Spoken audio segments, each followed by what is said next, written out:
kalau tidak akan masukkan dulu dan tentunya ketentuan para guru ya dua awal ya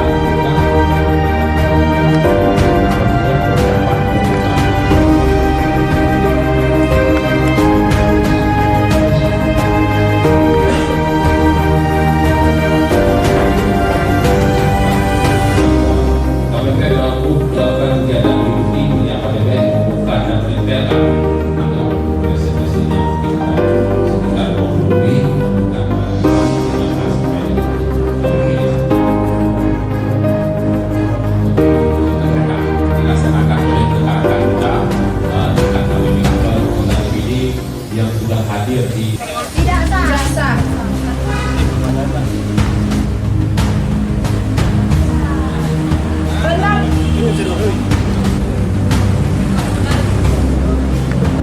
Kali di tempat yang sama boleh. Misalnya contoh tugas di saat hari H, lain sebagainya itu boleh menggunakan pemilih pindah memilih atau masuk ke pemilih DPDB.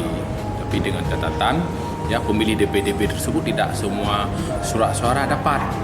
Ya misalnya antar provinsi berarti dia dapat satu surat suara yaitu surat suara presiden.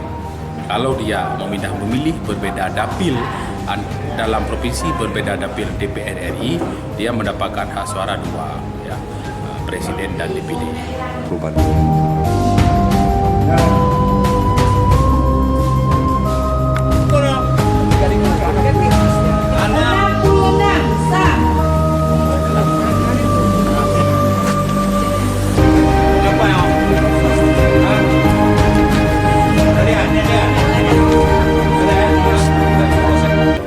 Terkait teknis pencoblosan masih sama karena masih menggunakan paku, terus juga terkait perhitungannya, cuman terkait nama formulirnya. Kalau dulu ada C1 sekarang hanya formulir C, sehingga pemilihan nama.